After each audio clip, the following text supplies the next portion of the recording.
Is that showing up full screen for everyone? Yes, looks great. Great. Ready to go whenever we're ready to start. Please feel free. Kick us off. Alrighty. Thank you. Well, good morning, everyone. My name is Reynaldi Lindner Lolong. I am the Director of Individual Giving at Sesame Workshop. We are the nonprofit that creates the TV show Sesame Street. Director of Individual Giving means I do fundraising from individual people. It was so wonderful, I have to say, just hearing all about the advocacy you all are doing in schools and students are doing in schools. Fundraising is just a form of advocacy, of storytelling, of talking about what you believe in and building the case for support for it. So if you've never imagined yourself in a fundraising career, I guarantee you, if you can do advocacy, you can do fundraising. So for today, I'm going to kind of talk through just the different nonprofit organizations I've worked at. I have been very lucky to only ever work in nonprofit, almost entirely only in arts and culture, and always for organizations I deeply believed in. And rather than kind of focusing on specific tasks at each job, I'm going to try and just share lessons I learned along the way that have kind of just informed how that's like I move through the world, and hopefully those can be useful takeaways for all of you as well. I also want to begin by saying that I think sometimes there is a misconception that if you're an artist and you take an administrative job that you have failed as an artist, and that is just not true. There is so much room in the administrative world for creativity, and it is honestly the artists who have also worked in administration that I've worked with that have presented the most unique and creative solutions to problems in the industry. So I just want to say that right at the top, that there's so much potential for creativity within an arts job. So just to get started, going like literally way back to the beginning when I was fresh out of high school, I was originally a playwriting major at NYU. I was convinced I was going to like change the world through playwriting. And I'm going to be very honest, I was not good at it. I did not have the focus, the discipline it takes to be an artist. I have so much respect for people who do, but I knew at that age that just wasn't for me. But what I did find, because I had just moved to New York for the first time, I'm originally from California, is that what I was really good at was seeing theater and talking about it. If I saw a show that I liked, I would just like call all my friends. I'd be like, I just saw this thing, you have to see it. It just got me so excited. It is also important to note, this will become a through line you'll see later, at the same time, the thing that got me interested in theater was the musical, The Phantom of the Opera. I saw this and I was like, this is what I want to do in my life. Just like big splashy costumes, gigantic orchestra, sweeping music, this like big splashy Broadway thing. This was my gateway to the arts. This is why I wanted to become a playwright, to like write musicals like this, despite the fact that I could not write music. So a little problem there. But aside from being just like obsessed with this musical, I was also weirdly obsessed with the logo, because the tour came to San Francisco when I was a kid, and I would see this image everywhere. It was in the music stores, it was in billboards, and I really became very fascinated by this idea of like branding for theater. Like, what images could you create that got people really excited about seeing a show? And that's really what inspired me to kind of like pivot my career, pivot my undergrad education into marketing. You know, I think people think at its base level, marketing is about selling tickets to see a show and make money. And yes, that absolutely is an element of it. But marketing and fundraising and advocacy is also about getting other people so excited about that thing you love that they want to get involved, they want to make change, they want to participate. So I decided like my early career pivot would be, rather than be a playwright, I was going to start going into some kind of like advertising marketing role. And literally what I did was like I taught myself Photoshop, and I had friends who did community theater, and I said like, hey, does your production need a poster? And I started doing a little side hustle, just designing show posters for community theater, because like I loved musicals and I was really excited at the idea to kind of create iconic posters for local small productions. I had this dream that like, okay, someday I'm gonna like move to New York and my artwork will be in a billboard in Times Square. I'd kind of moved from wanting this like big Broadway play and a Tony Award to I want my artwork on a billboard in Times Square. And so what I ended up doing was changing my major. I changed schools, and my undergraduate degree, I have a Bachelor of Arts in Arts Marketing. Now, I went to San Francisco State. They did not have an arts marketing program, and so I worked with an advisor. And so my major was a combination of classes in theater arts, playwriting, economics, and advertising. And so this brings me to the first lesson I really want to impart on all of you today is that just because the path you want, you do not see it in a job description or in a course listing does not mean it does not exist. Jobs and courses are created based on what has already happened in the world, generally speaking. And often you might find like, oh, there's skills that I have and I really feel they're valuable, but I don't see them in this list of bullet points. That doesn't mean your skills aren't useful. Sometimes it just means kind of taking a creative way to look at it and see like how you can position yourself or what pieces you can pull together to carve out the best path for yourself. So as you all move forward in life, I think that's just something I would love for you kind of keep in mind. Also, I think I see some things coming up in the chat, but I think I'll just kind of do everything at the end of the presentation, if that's okay. So out of undergrad, I was like, okay, I had got my degree. I'm going to go work at like a big fancy theater. My first job was at a 100-seat black box in San Francisco. They did very small avant-garde plays that were like one or two people talking about strange abstract things. And I was doing email marketing, so like writing promotional emails, designing the postcards for them. I was getting to use the skills I'd learned in college. But I had this moment of like, I'm not excited about this. Like how do you advocate? How do you market something? How do you market art that you're not necessarily excited for?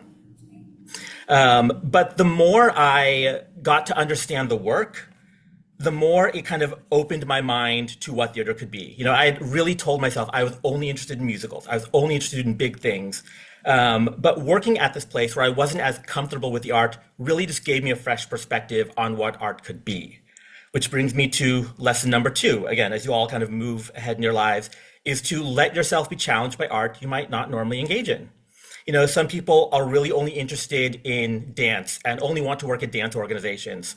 But there are things that, if you work at a theater, you carry over. And when you approach an art form that you're not normally interested in, you approach it from kind of a fresh perspective. And that can just help inform how you work moving forward. And I was really just kind of surprised by myself to learn that one of the plays that I did the marketing for was called The Typographer's Dream. It was an hour of people talking about fonts and maps on a bare stage with a desk. It was as exciting as The Phantom of the Opera. I kid you not. And so that was kind of an aha moment of, oh, even in a discipline where I don't necessarily thought I would love it, I could find something to be excited about. I could find a way to hype it up, to sell the show to other people, to come up with creative ideas to talk about the work that we were doing. From that organization, I kind of it was a very small organization and I wanted to kind of take the skills. So at that first job, I was doing email marketing. I created their website. I was working with ad agencies, creating their postcards. I wanted to kind of level up a little bit. And I was hired at an organization called Film Arts Foundation. It was a nonprofit that served independent filmmakers. I had never worked independent film. I did not really understand independent filmmaking. I knew I had all the skills I needed to do the job. They were looking for very much kind of the same thing: email communications, digital communications, advertising and design. And there were times where I thought, is this really the right job for me? And this brings me to the third lesson I would love to share with all of you, is that don't think of yourself as having a lack of experience. Think of it as offering a fresh perspective. Everyone at this organization I worked at, Film Arts, had been in the independent film industry for years. And they kind of assumed people would know certain things. But me kind of coming in, I asked a lot of questions. I didn't know the difference between different types of cameras. I didn't know certain filmmakers. And when you approach a problem from a fresh perspective, you find new ways to talk about things. You find facts and insights that people who have worked in a particular industry for a long time might have taken for granted. And those are the things that you turn into things that people get excited about, that make them want to participate in the art form, donate, advocate for the art form. One of the really exciting things that I got to do as part of this role was I marketed their documentary series. And so this was a documentary series of all world premiere documentaries by independent filmmakers. I got to design all the branding for the postcards and the series. And this was, again, an opportunity to really like approach something with a completely fresh perspective. And because these were all world premieres, this was the first time marketing materials for any of these pieces had ever been created. This was also the first opportunity I had to really like work more closely with artists. I was working directly with the filmmakers, with the subjects in the documentary to learn more about the work that they were doing and select the pieces from the film that would become the posters to create that copy. And that's what made me realize like part of what I liked about working in the arts and marketing was getting to like connect with the artists, getting to understand the why of the piece and what got them excited so that I could then share that with other people. I was at that organization for a couple of years and I decided like I was really eager to go back to working in theater. I still had my eyes set on working at like a big splashy New York or East Coast theater. And I got a job as the marketing associate at Paper Mill Playhouse in Millburn, New Jersey. I have a tremendous amount of love for this organization. And they, I'm sure many of you are familiar with it. They very much are like the quintessential American regional theater. They do big splashy musicals, 4 or 5 a year, a 1,500 seat theater, very firmly entrenched in the community in Millburn. And again, I was doing a lot of the same work I had been doing at other organizations. I was working on promotional materials, postcards, and posters. I was working with advertising agencies. I was working on email marketing on the website, a little bit of social media. But the thing that I picked up here, which is really what started to move me into being really interested in fundraising, is that I got to be the editor of the donor subscriber newsletter. And this was, first of all, kind of taking those skills in graphic design I'd kind of self-taught. It started kind of raise this idea of what I call institutional storytelling, getting to talk to artists, talk to donors, hear from them, feature their stories.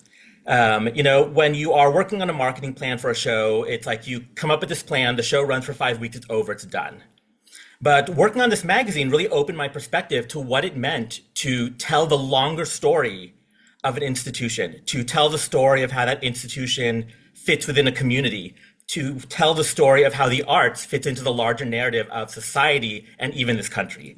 And that really idea to like connect with the arts on that level, to talk about the legacy of an institution with donors, with artists, started really inspiring me to think that like, maybe what I was actually more interested in was institutional storytelling and how you use that to make the case to get people excited for the arts. From there, again, I was always trying to think like, how do I take the skills and these kind of like little career realizations and take them to the next step? I got a job as director of marketing at Z Space in San Francisco. This is an organization, the building used to just be a warehouse. It was a block-long, empty warehouse that was turned into a mixed-use community space and theater. And what was super exciting about this is that this was a brand new organization. So I got to take all the little like skills I'd learned along the way, institutional storytelling, branding, marketing, website, social media, and apply those to a completely new organization and build something from the ground up. And it is a theater that is still robust and thriving today. At this point, had been in the field for, I want to say about 5 to 6 years, and I kind of wanted to step back a little bit. And so I decided I would go to, this is just some of the marketing materials I designed for just some of the shows at Z Space. I do considerably less actual design things now, but I've always enjoyed the opportunity to like flex this creative muscle when I can.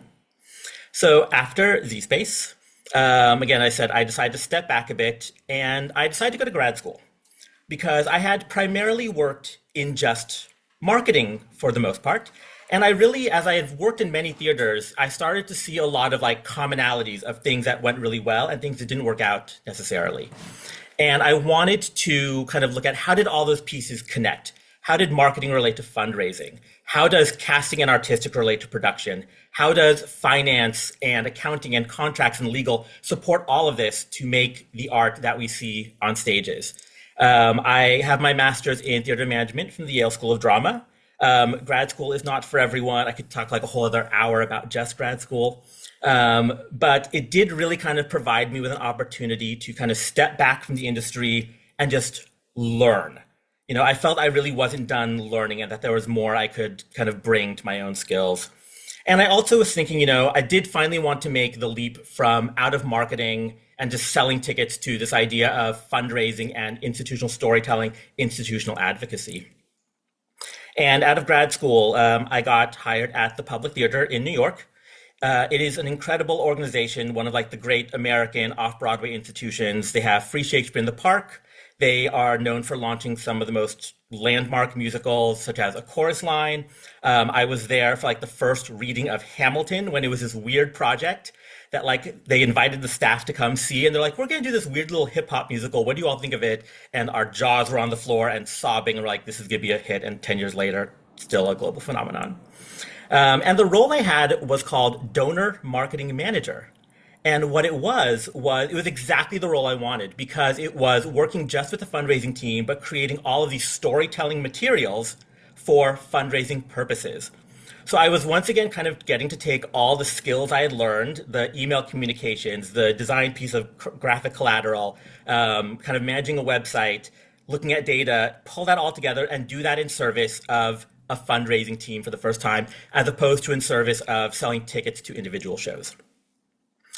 The other really exciting thing I learned at the Public Theater, so a lot of people know them as kind of like they do big musicals, they have Shakespeare in the Park.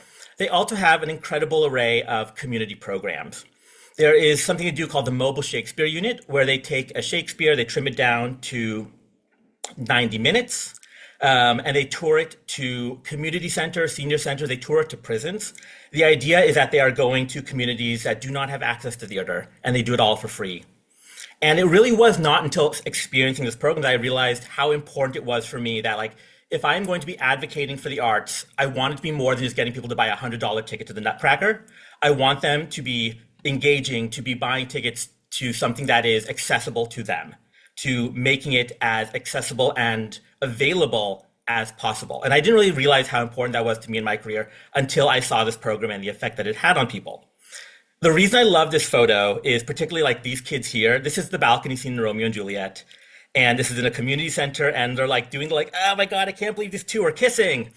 Because, this goes back to, I think, what I said about being an outsider and feeling like you don't know anything about a particular genre. I come from a theater background where everyone says, "Oh, everybody knows the story of Romeo and Juliet." That is not true. Not everybody knows it. And some of the most amazing arts experiences I have had are for audiences that do not know Shakespeare, and they are genuinely surprised and genuinely moved. And that is so easy to take for granted when you work in a particular art form. And that is part of like what the public has tried to capture and really kept me there. I was there for almost 8 years. So when I was at the public, again, I was kind of working, all of my projects covered kind of a bit of email, a bit of stuff on the website, a bit of social media. And I'd been there a while and I kind of realized like, oh, all these things are kind of handled by different teams. They're all digital platforms. They're all ways that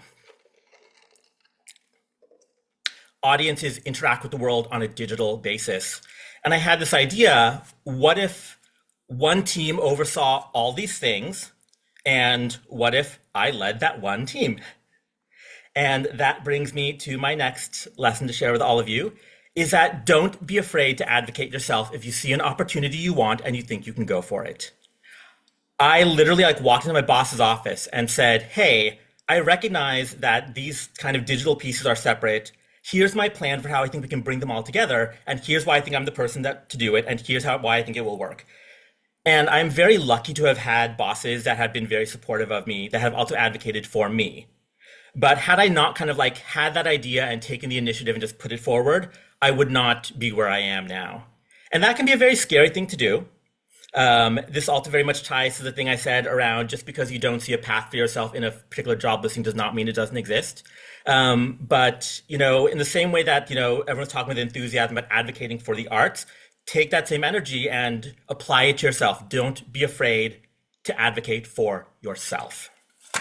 So I created the Public Theater's first digital engagement department. I was the director of digital engagement. It was bringing together email, social media, and our website.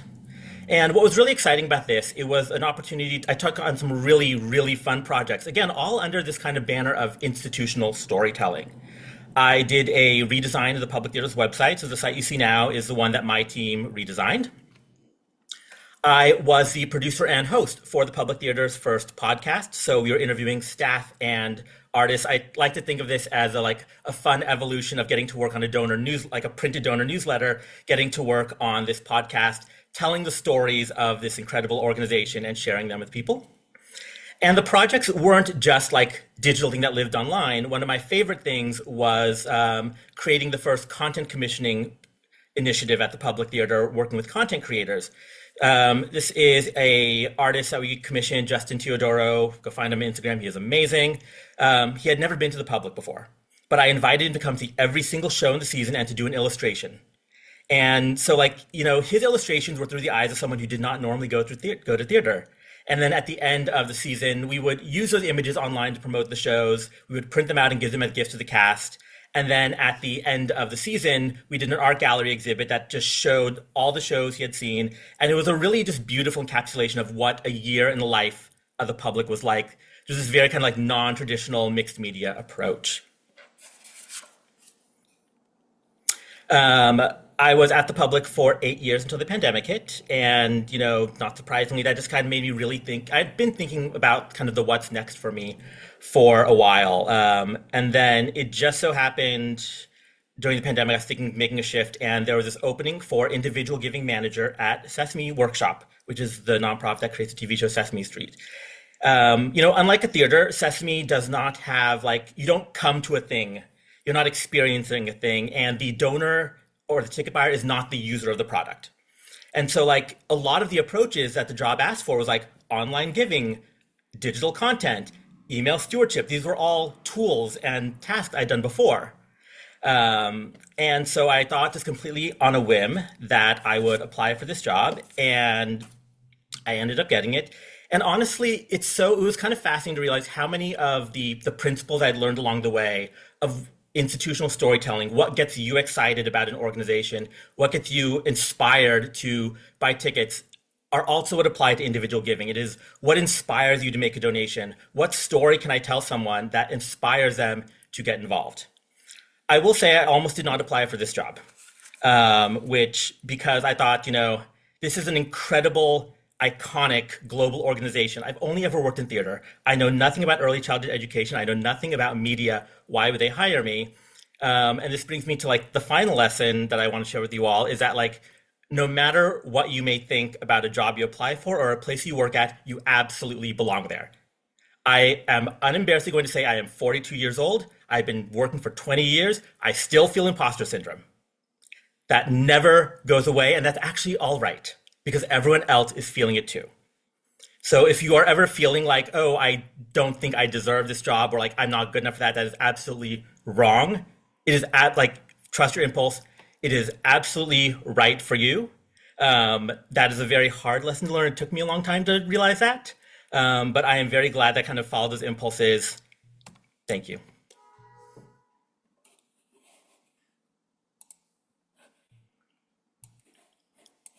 You're getting a lot of love and claps in the chat there.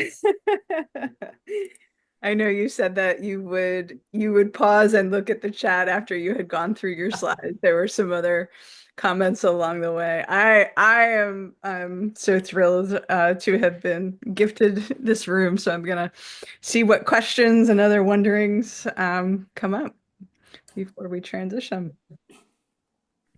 First of all, your presentation was so dope, and I'm 55 years old. Oh my gosh. And I'm like, oh my goodness.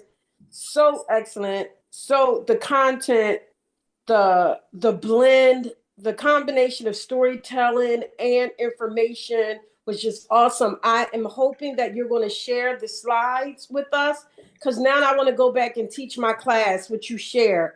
At first I was like, y'all gotta come to this you gotta come to this workshop. But then I'm like, let them go to the workshop they want to go to, and then I can share the information. So it was so thorough. I don't really have questions, but I would like for you to share your slide presentation with all of us. Definitely.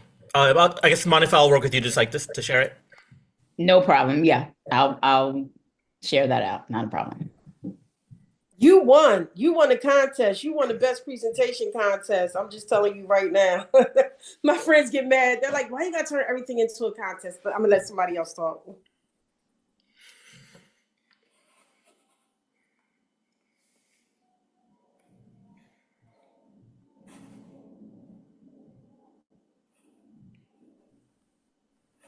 Okay, they're not talking. I'm talking. The one of the points that you said that was really, I never saw fundraising as advocacy. I never saw marketing as advocacy. So I love and appreciate the way you frame that for me. So now I never have to feel any kind of way about asking for, we get ready to do a building campaign. So that was very helpful. It's so in divine order for me right now. And go Yale. I love Yale. I love Yale. Yeah, just to your point about like fundraising, marketing, advocacy, is that like I think sometimes people hear advocacy and they might think like, oh, there's like draconian legal things and bureaucracy around it, and it really is just like, at least from my perspective, it is just about storytelling and being excited. I think Monica may remembers from like another session that we did together how um, I do a mentorship with another group, and I always begin it by asking people to share a theater experience they are excited about that they remember from childhood.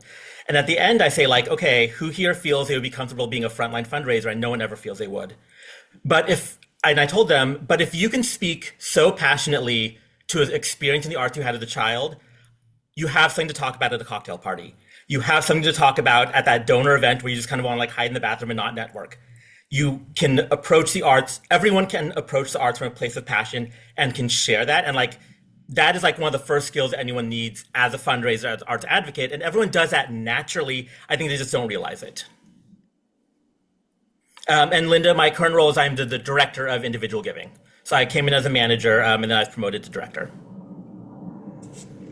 You have another few questions from Catherine in the chat as well. What would you recommend for people who cannot afford to go to college for digital marketing? How can you build skills from home and market yourself as a professional to job? Yeah, I will say, because like early in my career with things like Photoshop and InDesign for publishing, I am self-taught. Like I went to Barnes and Noble, I bought Classroom in a book, I bought Photoshop for Dummies, and that's how I learned. Even today in my regular job, when I'm using Excel, if I don't know how to use a formula, I will go on Google and say like, how do you sum these columns? There is Yeah. no shame in being self-taught. There is no shame in Googling for the answer, because like I also like did not have the money or the time to like do a separate certificate in digital marketing or other things. And so I truly feel like I am also someone who just like I don't realize I need to learn something until I try to do it and don't know how to do it.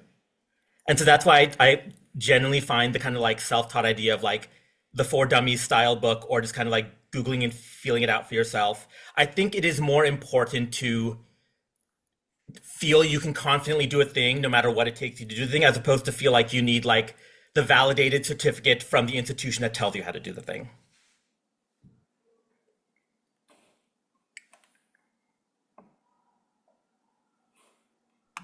And I guess as Wendy noted, there was a hand up a few minutes ago. Par, did you have a question that you wanted to? You can feel free to unmute if it's easier than typing in the chat. Yeah, no, no, I did have a question. So I was going to ask, how do you balance your creativity and strategy when you're campaigning? Like when you're sharing this with everyone? Like I'm sure you have your own life and your own like home life, and then you have your work life. Like how do you balance that load? Um, with difficulty. I'll say so. Broadly speaking, were you talking about like asking about like kind of in general like work-life balance overall? Well, yeah, I mean, there's a lot of factors at play, right? So, you can be like, I don't know, a lot of people struggle with mental health, right? Or eating and stuff like that. And when your workload gets so overwhelmed, especially if you're creative, and you do what you love, that kind of blocks what you like to do. Yeah, so I will say, and I think I am, and I don't take this for granted, I have been very, as I said at the top, I have been very lucky that I have only ever worked at organizations I loved and believed in.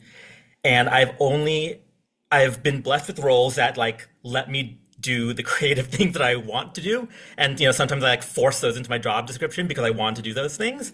And that's kind of how I find that balance is that I have been able to like have roles that let me assert both my like administrative strategic skills and my creative skills so that I feel like I can bring those to the office, I can bring those to a cause that I believe in and make change in the world with, and then I leave that at the office and I still have like home.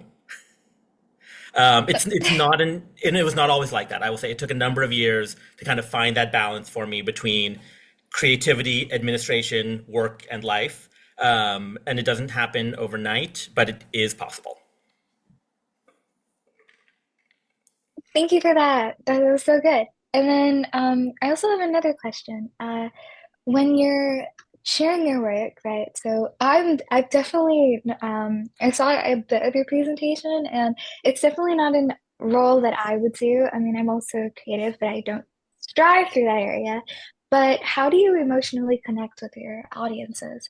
Like, how do you tend to, with anyone you meet, really, right? When you network and you promote yourself, how is it that you can make yourself stand out from it just being, oh yeah, well that guy was nice, and then you just never get a call back, or you never talk to that person again? Yeah, I think it goes to a point of like how do you like make that connection, that emotional connection, and this is why like I think I said like when I meet with a new group of mentors, my first question is like share a first arts experience you had that changed your life. Everybody has one of those things.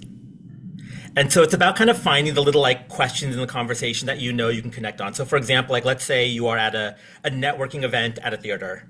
And maybe you go up to someone and say like, oh, have you ever been to this space before? What's the first thing you saw here? If the answer is no, and you have seen something, you instantly have something you can share. If the answer is yes, you both have something you can share. So it's about just kind of thinking like, what are some of the like small talk questions you can use to like make that early connection that will kind of inspire maybe further conversations and maybe lead to something a little bit deeper than just like, how is the weather today? What's your job, etc. Okay, thank you so much. Of course.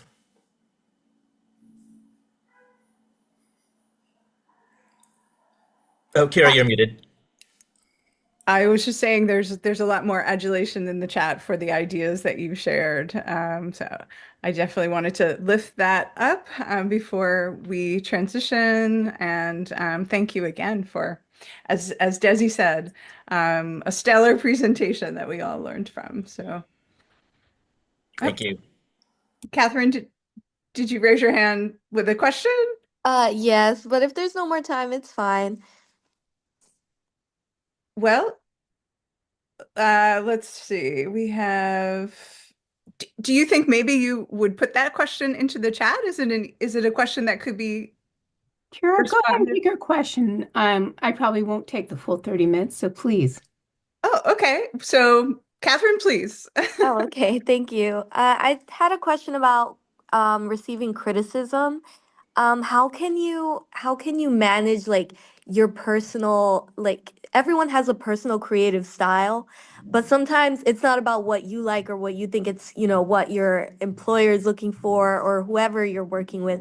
How can you balance your like personal creativity with that of the people that you're partnering with, like on a team or an organization that you're working for? Um, that is a fantastic question. Over the course of my career, like I've had a lot of situations where like, we're designing the artwork for a show and the artistic director has an opinion. The actors have an opinion. The producers have an opinion. Um, there is a point at which you just kind of have to sit down and say like, here, and I'm kidding you not, like on paper, here is the order of decision making. Here is who has final say on the thing. And rarely have I been the person on the totem pole who has final say. And that is a conversation that is best had like at the start of a project, not in the middle. Because, everyone is, I approach like an email newsletter, a donor newsletter from an angle of like what excites me personally. But like the executive director may feel like, okay, yes, but this is actually more important for us to tell, and this is a bigger priority. And so I think I think the key to it is just having really good communication with the people you are working with, so that you can have these conversations can be constructive, as opposed to you finish a project and then you find out you have to change everything. Thank you.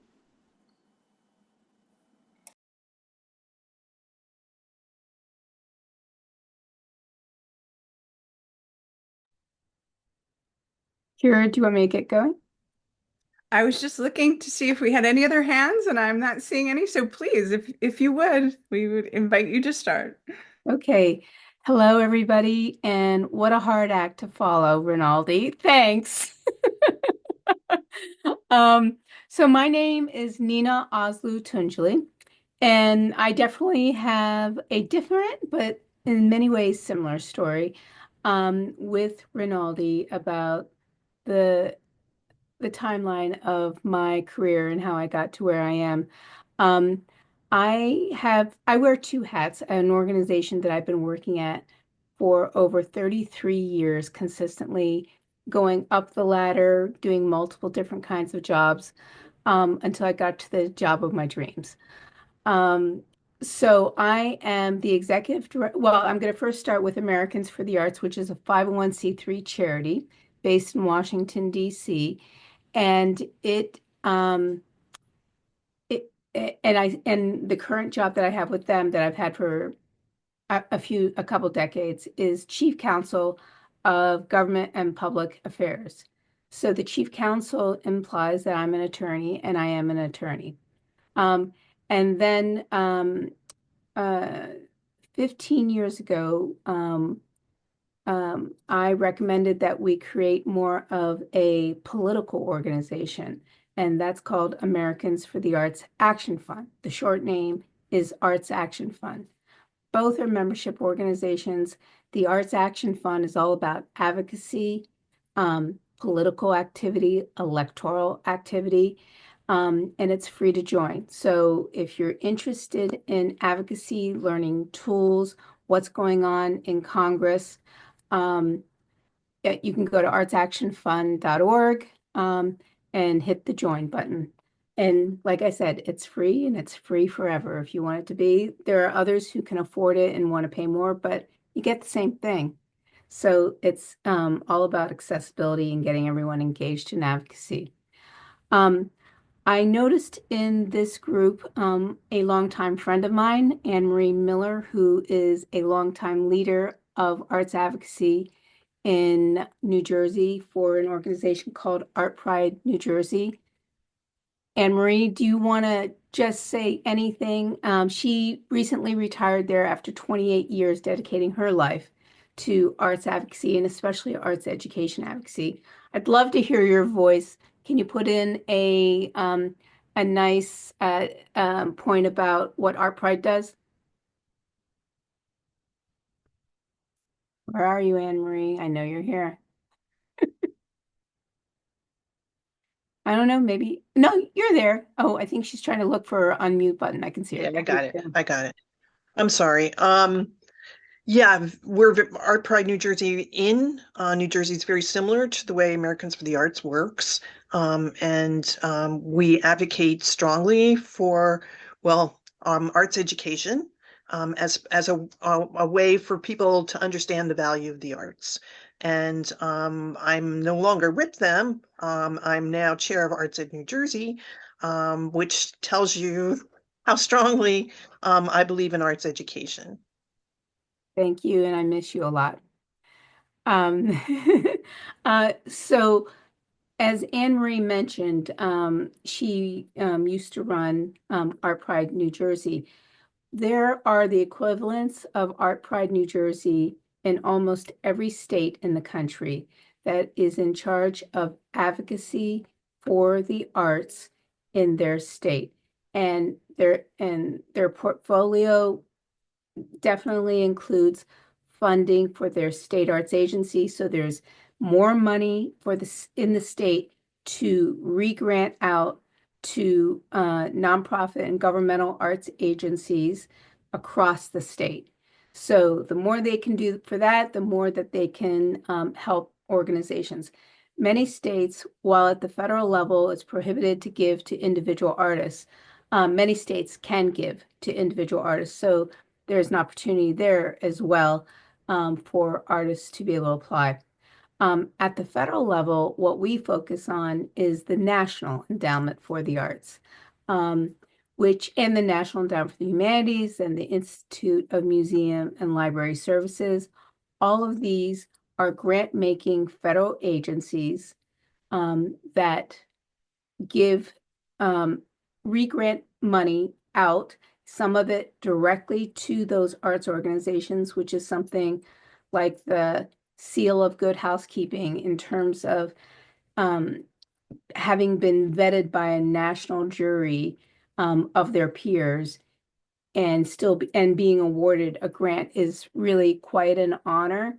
And so those direct grants are really important. But also, members of Congress wanted to make sure that these funds were also apportioned well across the country. So based on the population of every state gets a portion of funds from the National Endowment for the Arts, from the National Endowment for the Humanities, to their states to let them decide how those funds should be re-granted out, or if it can also support their administrative work and other kinds of programming. So it's really up to those states, but that's really an important thing. So because I was talking about Anne Marie, I jumped into some of the advocacy. I do want to jump back now to some of what we've been talking about so far earlier in the day, and with certainly Reynaldi's presentation about pursuing a career in the arts and what his personal story was. So I'm going to tell you a little bit about mine. I am not an artist, so that's one big difference. I am an art lover, an art appreciator, an art audience member, and certainly spend a lot of my extra money on the arts, whether it's visual arts, photography, literature, plays, musicals, around the list. Why did I devote a 33-year career so far to the arts? Because the arts bring out the passion in me. And I feel my best, pardon me, I feel my best and I give my best when I am involved with something that I'm very passionate about. What I studied well, first of all, I'll tell you what my first arts experience was, which Reynaldi mentioned, that kind of helped move me in this direction. So my parents were immigrants to this country from Turkey. And we lived in a small town in upstate New York called Rome, New York. And there were no Turkish people around us. And nobody understood anything about being Muslim or being Turkish, Middle Eastern. So I found my father had bought the Life book series, which is probably something the young people here don't know about, but beautiful illustrated books. And it had a series on the best art museums across the country. And it had one from San Francisco and New York to China, France, Italy, and Turkey, Egypt, things like that. So when I kind of threw myself into the one for Turkey, which I hadn't visited yet because I was still very young, but I was probably about 7 or 8 years old. I found that I could have pride in my background. It's emotional. And that I could teach people about Turkey through art history. Sorry. So I pursued art history in college. I pursued French literature, but I also pursued politics. I was interested in all of it because I'm a change agent. And that's the other part of my passion is, if I have the skills to be a change agent, how can I be the best change agent for the issues I care about the most?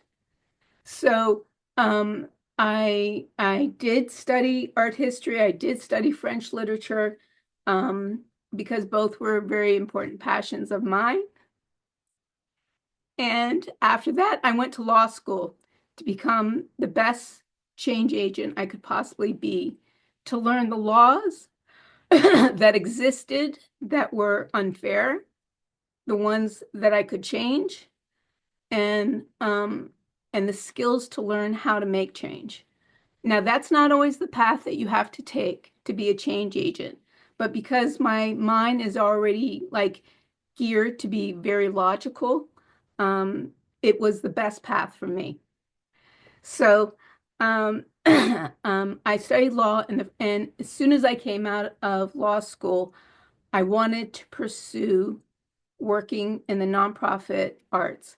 So the one thing I got as one lesson is while you're in college, if you know you want to go into a particular area, start doing internships as quickly as possible and as many as possible, whether it's for free, it's for academic credit, or if you get paid, even if it's minimum wage.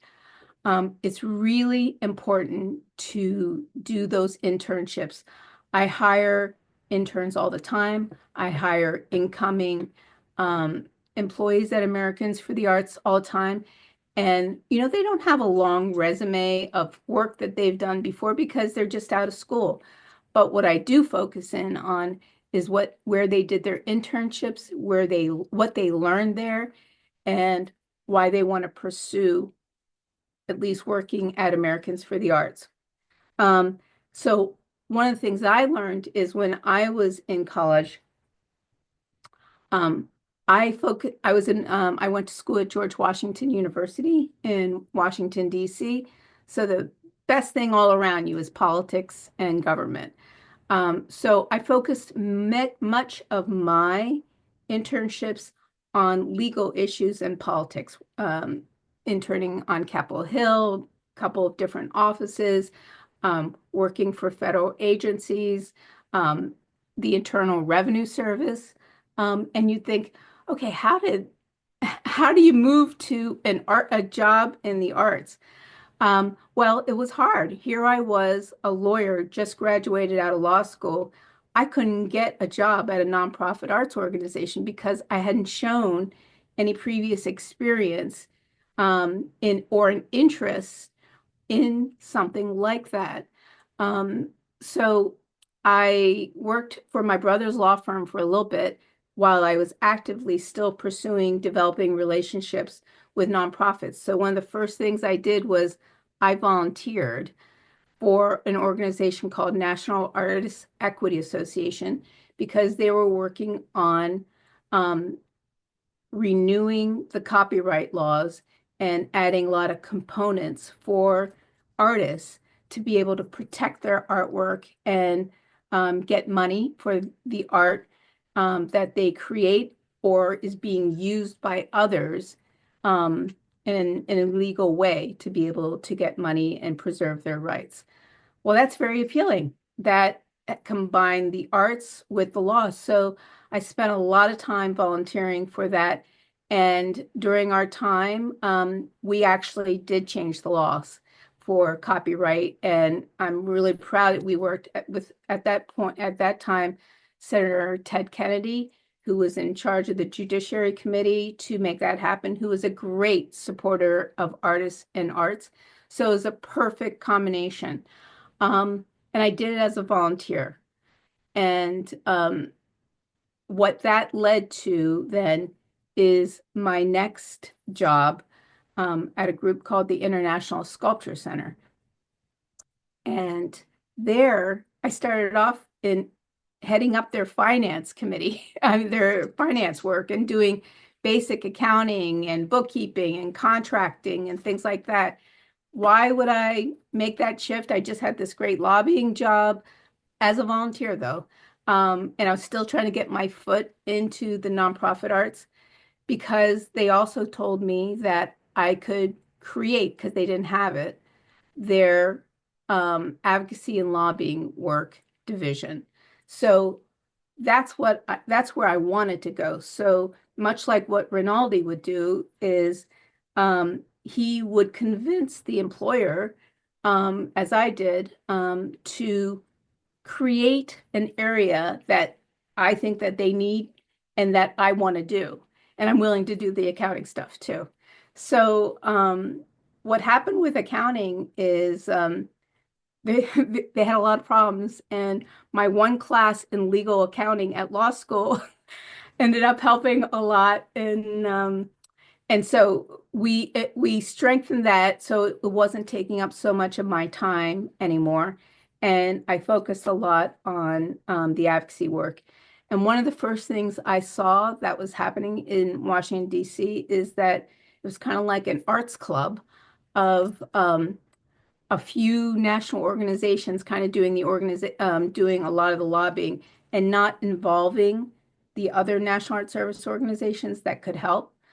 So a group like International Sculpture Center, which I believe is now based in New Jersey. They moved from Washington to New Jersey. Yeah, so that's the organization I worked at and eventually became the deputy director of. Um, in any case, they I engaged the kind of small elite group of arts organizations doing lobbying and asked them to expand it, asked them to involve us, asked them to engage us because in many ways the International Sculpture Center had at that time 10,000 members, and these elite groups had maybe anywhere between 500 and 2,000 members. So if you're trying to engage a grassroots advocacy campaign, and you only have a base of 1 to 2,000 at the most, here's a group coming in with 10,000, and we're teaching them, um, teaching them through our conferences, through, at that time, we didn't have online programs. I'm showing my my age. Uh, and and so we do conferences, publications. Sculpture magazine is still sold at the newsstands. I'd write articles for that magazine about advocacy, what was going on, because what was going on at that time was something called the culture wars, where issues of censorship were really strong.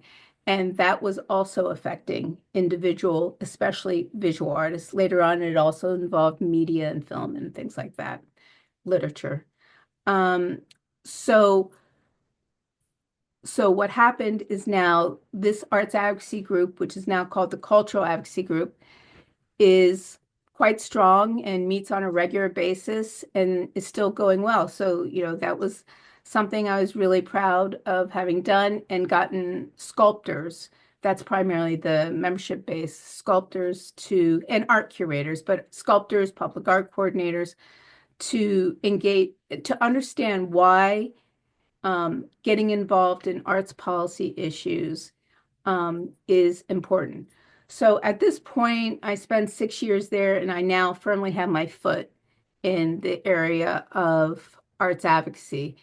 So the next job I flipped to is National Assembly of Local Arts Agencies, um, which was part of that internal original group of elite national groups. And there, I had to spend half my time being able to do advocacy. That was a prerequisite for me. And the other half, I had to be their development director. So, because organizations don't always have the money to just spend on having someone do exclusively advocacy. It's improved a lot since then, but at that time, that was the case. So now I have this advocacy hat, pardon me, development hat. And development, for those who don't know, means fundraising. Um, so now I had to learn everything about fundraising, and it kind of came easy because of something Reynaldi also said, and that is that if you have the skills for advocacy, for being, in my words, a change agent, to making the case for something, you can do fundraising, you can do marketing, you can do lobbying, you can do social media, you can do um, communications and public relations. You can do all those things. I consider advocacy an umbrella with many spokes, and I've just named some of those spokes. Um, and I think artists are born to be also advocates because they use their art to reflect on society and what they see and where it's going. That's a form of advocacy. Whether it's photography, dance, music, they're making changes within the generation that they live and work in. So consider yourselves all advocates because you're all passionate about the arts, and many of you are artists yourselves or you're art lovers like me. Um, Although I do dabble in a few things in the arts, I'm just not nearly good enough to say I'm an artist. Um, so, uh, so I wanted to also kind of give some examples of people who are artists who also went on to do really diverse careers. Let's start with two presidents, and there are probably many more, but I just wanted to give these two right off the bat. President Bill Clinton. So he's been known, and I don't know if everyone knows this, he is he's a lover of the saxophone and plays the saxophone. And one of the things during his presidential campaign to first get elected, um, he had to kind of show his personality and who he was and how he might be different and how he can be more, how he can connect with voters. And so he came on a late night talk show, one that's no longer on, called Arsenio Hall. And he wore sunglasses and he played the saxophone with the house band.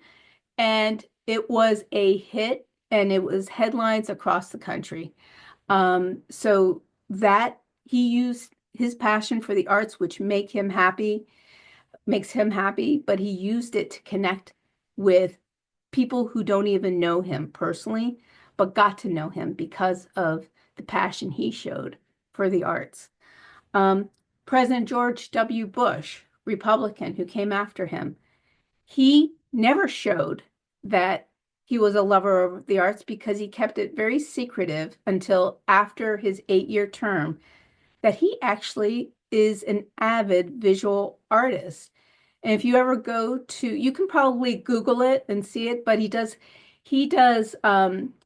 art of famous people that he's met with, dignitaries, things like that. I don't know if he gave them copies, but I was down in Texas a few years ago, and I was astonished to see in his presidential library all of the visual arts pictures that he had done of famous people.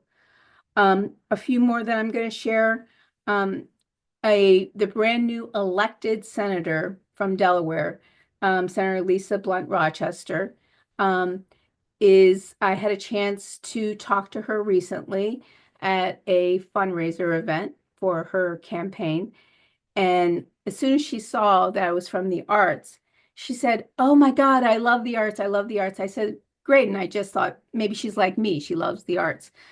And then she went on to tell me that she studied dance in college and went around the world and did dance and then developed spoken word.